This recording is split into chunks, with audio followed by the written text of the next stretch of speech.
नमस्कार, स्वागत है आप सभी का। मैं हूं आपके साथ सपना नौवार। शुरुआत करते हैं बुलेटिन की। त्याग और बलिदान पर लिखी हुई कोई भी इतिहास की कथा न केवल वर्तमान के लिए बल्कि अपने आने वाली पीढ़ी के लिए भी एक नई प्रेरणा होती है। आज ये प्रेरणा हम सभी को चरण सुहावे गुरुचरण यात्रा के माध्यम से प्राप्त हो रही है। खालसा पंथ के संस्थापक श्री गुरु गोविंद सिंह जी महाराज और माता साहिब कौर जी के पवित्र जोड़े साहिब की चरण सुहावे गुरुचरण यात्रा के स्वागत के लिए आज लखनऊ में आयोजित कार्यक्रम में सम्मिलित हुआ। यूपी की राजधानी लखनऊ के यहियागंज गुरुद्वारे में आयोजित समारोह में मुख्यमंत्री योगी आदित्यनाथ ने कहा कि जहां भी गुरु महाराज के पावन चरण पड़ते हैं वो स्थान राम राज्य की तरह पवित्र और पुण्य भूमि बन जाता है। इस यात्रा के माध्यम से हमें भारत की गुरु परंपरा और सिख परंपरा पर गौरव की अनुभूति करने का एक अवसर तो प्रदान करता ही है, हमें एक नई प्रेरणा भी प्रदान होती है कि त्याग और बलिदान पर लिखी हुई कोई भी इतिहास की वह कथा न केवल वर्तमान के लिए आने वाली पीढ़ी के लिए भी एक नई प्रेरणा होती है। और आज ये प्रेरणा हम सबको इस यात्रा के माध्यम से प्राप्त हो रही है। प्रदेश की राजधानी लखनऊ में इस यात्रा के लिए स्वयं भी अपनी तमाम व्यस्तताओं के बावजूद माननीय श्री हरदीप सिंह पुरी जी का आगमन हुआ है।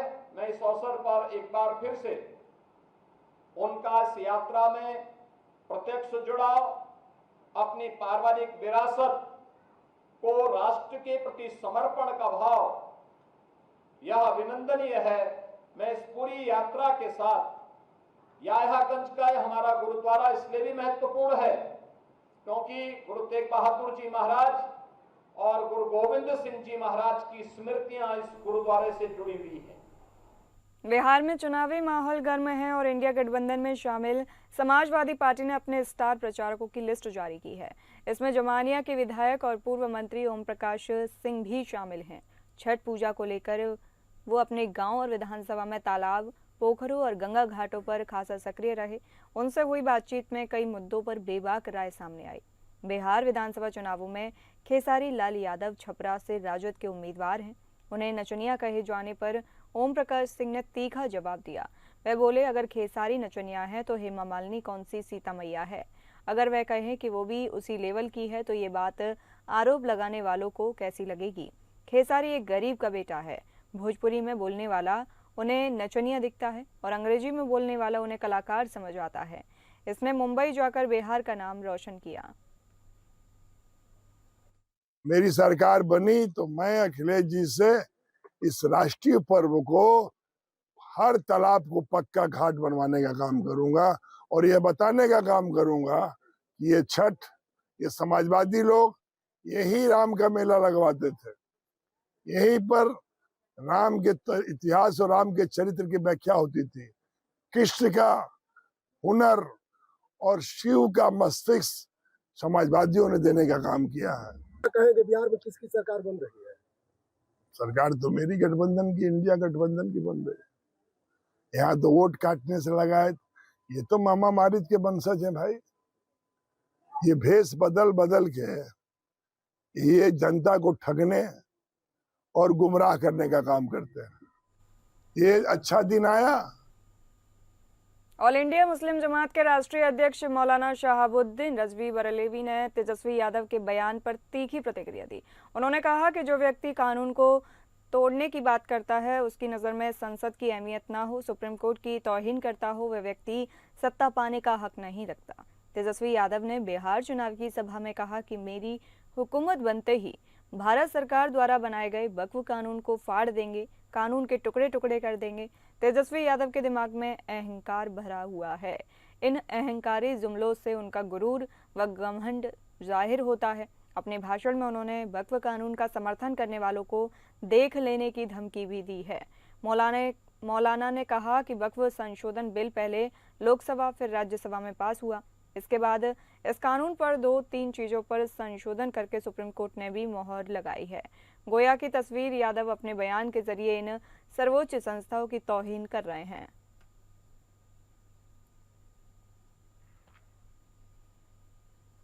हमीरपुर जिले के छौरा जिटकरी मोरंग खंड संख्या 25/2 डिजियाना इंडस्ट्रीज DIPL के नाम पर चल रहा है। मोरंग खंड में NGT और खनिज नियमावली के नियमों को ताक पर रखकर अवैध खनन किया जा रहा है। खनन कारोबारी तेजिंदर पाल सिंह अपने खंड में अवैध खनन के साथ ही ओवरलोडिंग करने में लगा हुआ है, जिससे क्षेत्र में बनी सड़कें टूटकर गड्ढों में तब्दील हो रही हैं। यह खनन माफिया सरकार की जीरो टॉलरेंस नीति के विरुद्ध दिन रात भारी भरकम पोकलैंड मशीनों से अवैध खनन करने में लगे हुए हैं। डिजियाना इंडस्ट्रीज के मोरंग खंड पर पूर्व में विभाग द्वारा पूर्ण रूप से प्रतिबंध लिफ्ट से अवैध खनन होते पाया गया था, जिस पर बड़ी कार्रवाई की गई थी। इसके बावजूद भी खंड संचालक शासन की आंखों में धूल झोंककर अवैध खनन करने में लगा है। उत्तर प्रदेश के जनपद हमीरपुर के बेतवा नदी का सीना छल्ली कर इन आधुनिक मशीनों को जरा गौर से देखिए, जो बेखौफ होकर NGT के नियमों की परिभाषा बदल रही है। जिले के लाल सोना कहे जाने वाले मोरंग को नदी का सीना चीरकर बाहर निकाल रही है। यही नहीं, यहां पर खनन कर रहे डिजियाना इंडस्ट्रीज के संचालक तेजेंद्र पाल बेखौफ होकर सुप्रीम कोर्ट के आदेशों की धज्जियां उड़ाने में जरा भी पीछे नहीं है।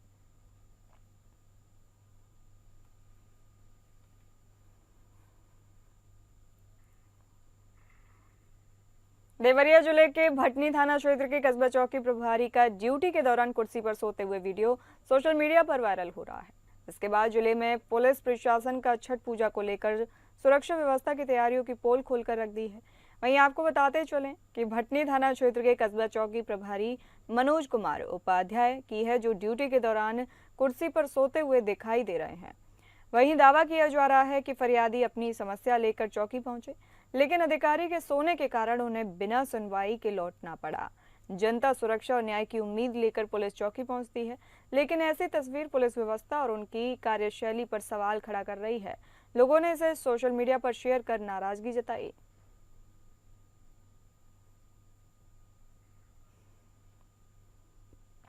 हरदोई में महिलाओं की सुरक्षा को लेकर एक बार फिर सवाल खड़े हो गए हैं। कोतवाली शहर के रोडवेज बस स्टैंड पर पति का इंतजार कर रही एक महिला के साथ छेड़छाड़ की घटना ने इलाके में सनसनी फैला दी। आरोपी युवक ने महिला को जबरदस्ती अपनी कार में बिठाने की कोशिश की, लेकिन स्थानीय लोगों और पीड़िता के पति के हस्तक्षेप से वह भागने में नाकाम रहा। पुलिस ने आरोपी को हिरासत में ले लिया है और उसके खिलाफ सख्त कार्रवाई शुरू कर दी है।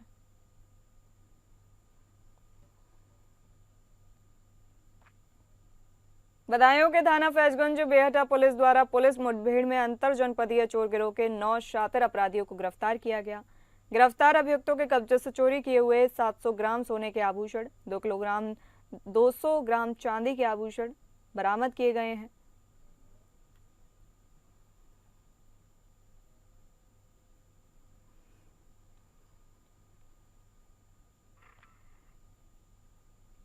बताते चलें आपको, बदायूं के थाना फैजगंज बेहटा पुलिस द्वारा पुलिस मुठभेड़ में अंतर जनपदीय 9 शातिर अपराधियों को गिरफ्तार किया गया। मौके से करोड़ों के जेवरात और लाखों रुपए उनसे बरामद हुए हैं।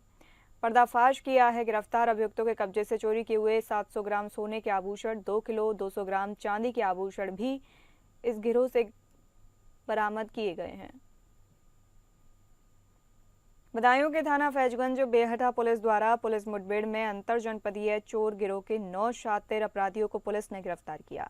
गिरफ्तार अभियुक्तों के कब्जे से चोरी किए गए 700 ग्राम सोने के आभूषण, 2 किलो 200 ग्राम चांदी के आभूषण भी पुलिस ने बरामद किए हैं।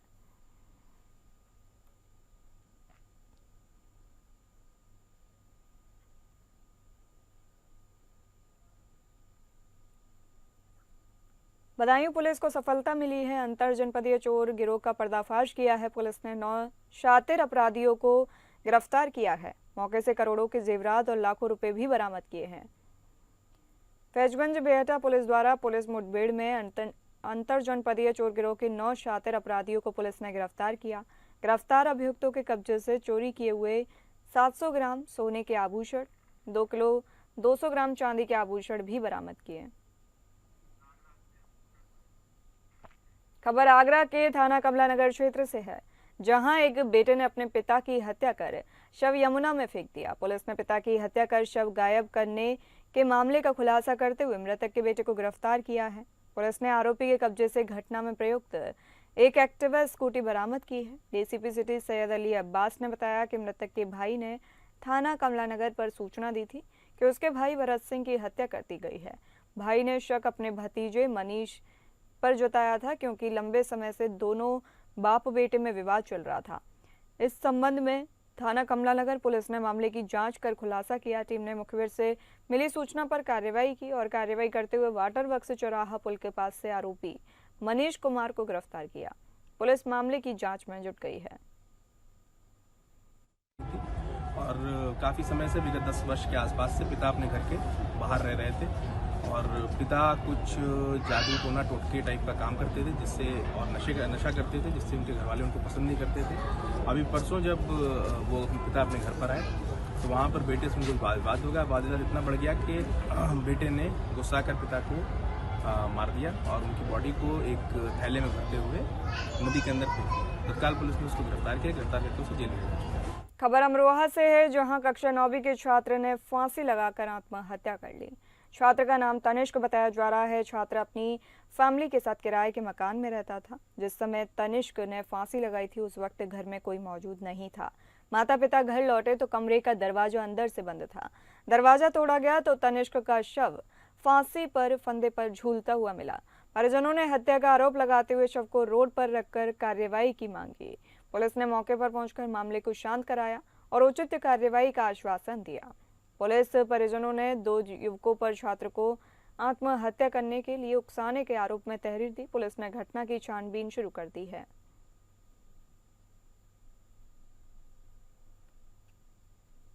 बताते चलें आपको, खबर अमरोहा से है, जहां कक्षा 9वीं के छात्र ने फांसी लगाकर आत्महत्या कर ली। छात्र का नाम तनिष्क बताया जा रहा है। छात्र अपनी फैमिली के साथ किराए के मकान में रहता था। जिस समय तनिष्क ने फांसी लगाई थी उस वक्त घर में कोई मौजूद नहीं था। माता पिता घर लौटे तो कमरे का दरवाजा भी अंदर से बंद था। दरवाजा तोड़ा गया तो तनिष्क का शव फांसी के फंदे पर झूलता हुआ मिला। परिजनों ने हत्या का आरोप लगाते हुए शव को रोड पर रखकर कार्रवाई की मांग की। पुलिस ने मौके पर पहुंचकर मामले को शांत कराया और उचित कार्रवाई का आश्वासन भी दिया।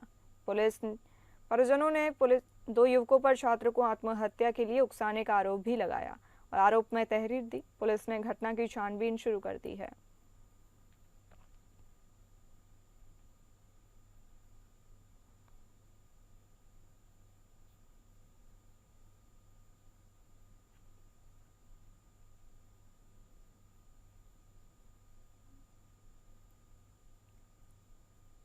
उगते हुए सूरज को अर्घ्य देकर आज छठ महापर्व खत्म हुआ। इसी के साथ 36 घंटे का निर्जला व्रत भी संपन्न हुआ। सुबह व्रती महिलाओं ने जल में डुबकी लगाकर सूर्यदेव को अर्घ्य दिया। सूर्यदेव से महिलाओं ने संतान की दीर्घायु, परिवार की सुख समृद्धि और मंगल जीवन की कामना की।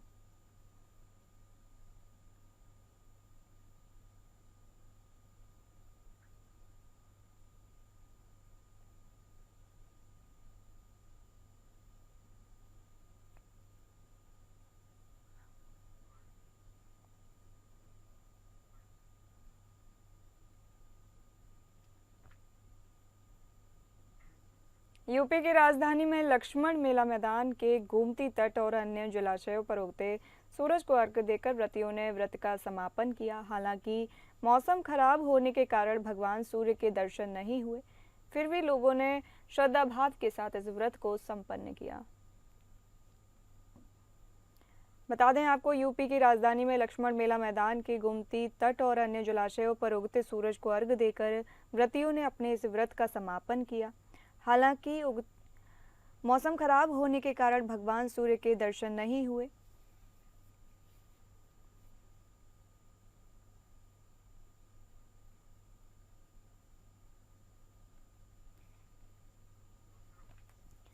यूपी के राजधानी में लक्ष्मण मेला मैदान के गोमती तट और अन्य जलाशयों पर उगते सूरज को अर्घ्य देकर व्रतियों ने व्रत का समापन किया। हालांकि मौसम खराब था। मौसम खराब होने के कारण भगवान सूर्य के दर्शन नहीं हुए, लेकिन व्रतियों ने अपना व्रत संपन्न किया और महिलाओं ने सूर्यदेव से संतान की दीर्घायु, परिवार की सुख समृद्धि और मंगल जीवन की कामना की। देने से बहुत ही पुण्य प्राप्त होता है। साफ सफाई किया जाता है और इसी बहाने नदियों की भी सफाई हो जाती है। लोग इसमें जो पूजन सामग्री नदियों में जो डालते हैं, हमारा अखिल भारतीय भोजपुरी समाज और जिला प्रशासन लगातार हम लोग जो है नदी की सफाई करते रहते हैं। 2 महीना से हम लोग की साफ़ सुथरा हो रहा है और यह अंतिम चरण अब आज छठ पूजा की शुरुआत हो चुकी है। लक्ष्मण मेला मैदान, गोमती तट, छठ घाट के ऊपर और उत्तर प्रदेश सरकार के लगभग 2 दर्जन से अधिक मंत्री और विधायक और सांसद इस मंच पर उपस्थित होंगे। अब आपको कानपुर के छठ पूजा की तस्वीरें दिखाते हैं। उगते हुए सूरज को अर्घ्य देकर आज छठ महापर्व संपन्न हुआ। इसी के साथ 36 घंटे का निर्जला व्रत भी संपन्न हुआ। सुबह व्रती महिलाओं ने जल में डुबकी लगाकर सूर्यदेव को अर्घ्य दिया। सूर्यदेव से महिलाओं ने संतान की दीर्घायु, परिवार की सुख समृद्धि और मंगल जीवन की कामना की।